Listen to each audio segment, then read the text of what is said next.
So I am with Kevin Collins today, the Director of Rooms at Park Hyatt Toronto.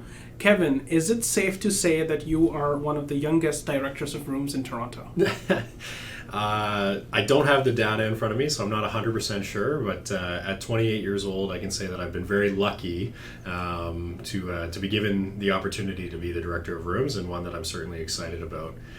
The other thing that I would say is delighted to be here speaking with you today, and happy to have a great conversation over the next little while. Amazing. Thank you so much, Kevin. I sincerely thank you for taking the time of your busy schedule and being a guest on my podcast. I truly appreciate it. Likewise, I think the sentiment is shared. I'm excited to be here, like I said, and thank you for inviting me. Amazing. Now, Kevin, I will start by asking you briefly to introduce your background and journey in the hospitality industry so far, and what was it that inspired you to pursue a career in this industry? I think that's a great question, and I think everybody kind of finds their unique way into hospitality.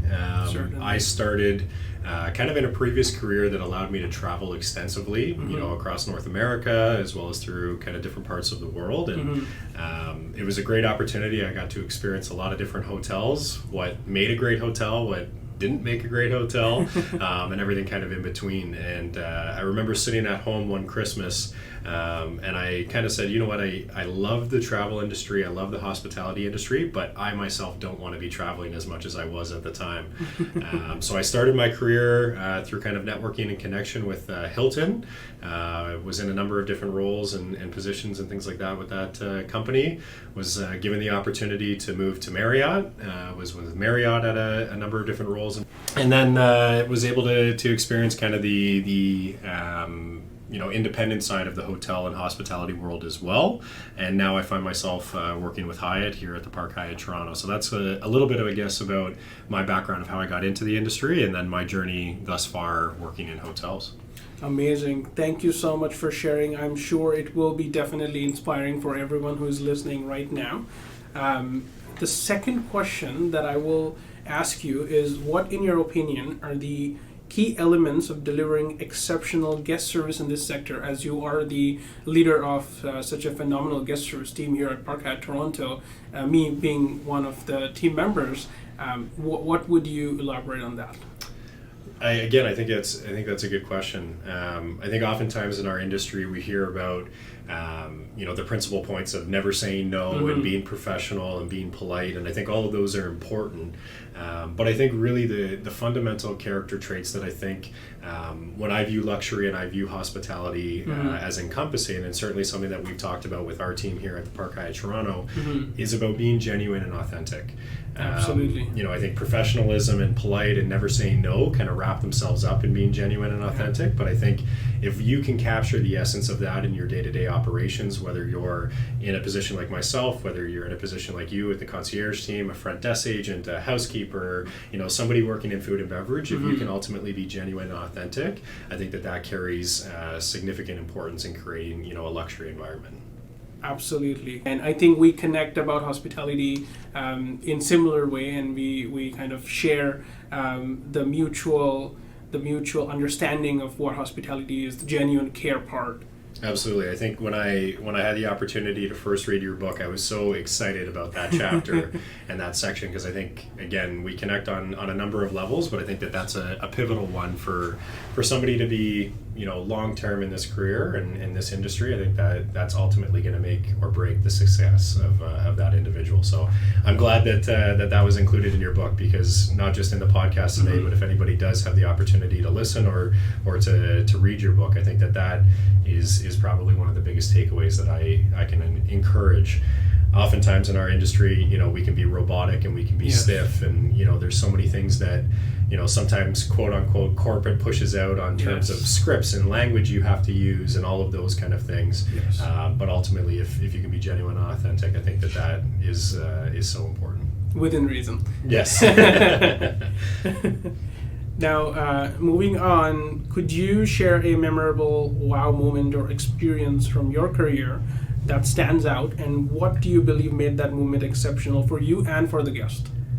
Absolutely. I think if I was to kind of think back on my career, I think there's lots of opportunities where, you have those little wow moments that you create for your guest, and it kind of gives you energy as a colleague. Absolutely. From running out and grabbing something last minute for a guest to help them surprise their significant other.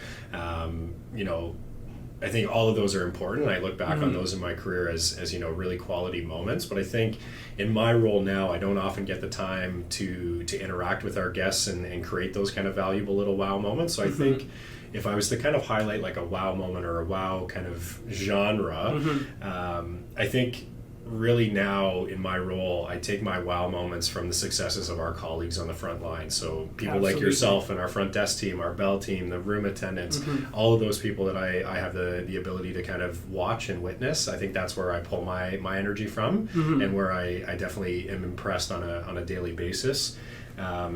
It could be creating a wow moment for a guest. It could be, somebody, hitting a metric that they were striving for, a check-in score or a cleanliness score, or, a World of Hyatt enrollment score, and those kind of things. And when our colleagues, I think, achieve those, that's really kind of the wow moments that I, love to recognize and to celebrate. And I think that really kind of speaks to what my job is now. I think my job is to give positive feedback, to share opportunities for growth, and to really kind of instill confidence in all the frontline employees that they are empowered to go and create those wow moments. And when I see guests feedback and I see feedback from colleagues about one another and those kind of things, that's my wow moment now, is I know that our guests are well taken care of because our colleagues are confident and empowered, and they're now creating those moments, which is so awesome. Amazing. That is the perfect director of rooms answer. Could you share a few challenges that you may have come across during your journey so far and how you overcame them? For sure. I think a common challenge in our industry, whether it's hotels or just kind of hospitality and food and beverage and all of those kind of things, is the obvious one that I think everybody can resonate with is a difficult consumer or a difficult guest, a difficult client. And I think, when you work and you balance through that, I think you have to be genuine, you have to be honest, you have to be transparent, and those are the ways to handle those kind of challenges.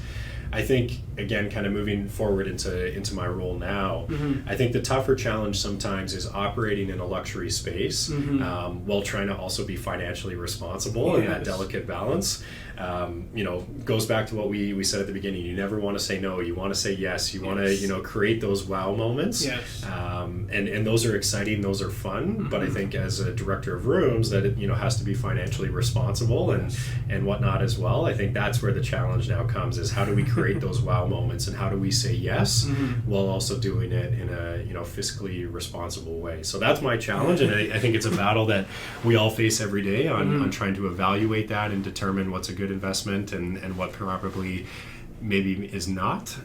But I think that's where the challenge lies. And I think that if you can be strategic in picking your moments and supporting your team and empowering them to make good decisions, I think that you get that awesome kind of balance between, being financially responsible, but also, creating that wow guest experience that, is so important in our industry. Absolutely. No, I definitely find that as a challenge as well, how much to spend on the guests. I believe a lot of curious onlookers do wonder about these challenges too, and they will certainly benefit from this advice. So thank you for that. What would be one piece of advice you would like to share to have a successful guest service career?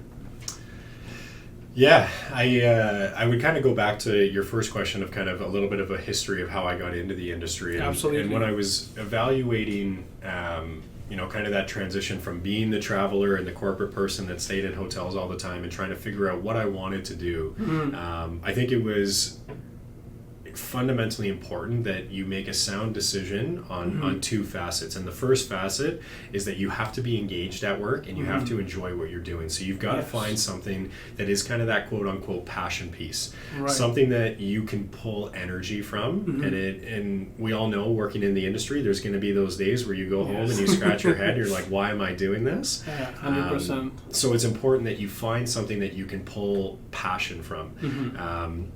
whether, for me, it's face-to-face contact. I love interacting with people. I can never, sit on a computer and have no, interactions with, with guests or with, colleagues and things like that. So my passion piece is I love interacting with people. I love, the ability to spend 5 minutes in the lobby and, just say hello and good morning or good afternoon, good evening, those kind of things to our guests as they pass by. I love discussing, feedback with our guests and asking them how we can improve and how we can grow and how we can celebrate our colleagues that created those wow moments. So that was my passion piece, which I think is so important in terms of advice, is finding something that you can pull your energy from, that you can stay motivated, you can stay engaged at work and all of those kind of things. And then the second kind of piece of advice that I would give is find something that you're good at that you can create into a niche market for yourself so that you're valuable, right? I think as in one field or one role or or just something that you excel at that sets you apart from others, right? And the example that I would use is everybody can systematically go and do a check-in at the front desk, but doing a check-in isn't what makes a great front desk agent and 100%. Isn't kind of a niche thing. It's the bare minimum of the job. But what can be that niche thing that sets you apart is your check-in scores related to customer service, how you engage with your guests, how you upsell perhaps, because we know that that's an important industry of driving incremental revenue and those kind of things. And it's for the guest convenience as well, that they do enjoy the bigger rooms and everything. For sure, appreciate. Right? Exactly. And I guess if I was to bring it back to myself, I think that I enjoy the people side and that's my passion piece. But my niche piece is I think I do an adequate job and perhaps a little bit better than adequate if I was to able to say that on kind of the data side of things, right? I enjoy the analytics. I can look at things. I can, analyze our trends of, where we're going with customer service, where we're going with cleanliness, where we're going with revenue and those kind of things. So I think that that's a huge strength for me, and that's something that perhaps maybe makes me a little bit niche, that makes my services highly sought after or whatnot, right? And I think there's other things that everybody does in their day-to-day jobs that could be classified as niche, but I think that those are kind of the two pillars. Is one, get a passion piece that keeps you engaged, and then the second is find something that you enjoy doing that you're really good at, and exploit that, make it so apparent to your managers and your supervisors and those kind of things that when they think of you, they think of this and you're the best at it, right? Because you were born for it. Exactly, right? And I think that is just setting you up to have a longevity in an industry that can be tough, that can be hard, that can be ruthless at times, right? Yes. So where do you get your energy in that passion piece, and then where do you market yourself as an employer that the employer looks at you and says, this person is the best, we want them on our team because of this reason. That is a great advice. Thank you so much for that. And with this, I think we will wrap this up. And I truly appreciate you doing this once again. I would like to listeners to know that Kevin is a part of my leadership team here at Park Hyatt, as I said, and has indeed been incredibly supportive for my ventures so far. And there's more ventures to come, and I'm sure he will be supportive as well. I look forward to continue working with you, Kevin, and the team as well, and keep creating the wow moments for our guests and colleagues alike.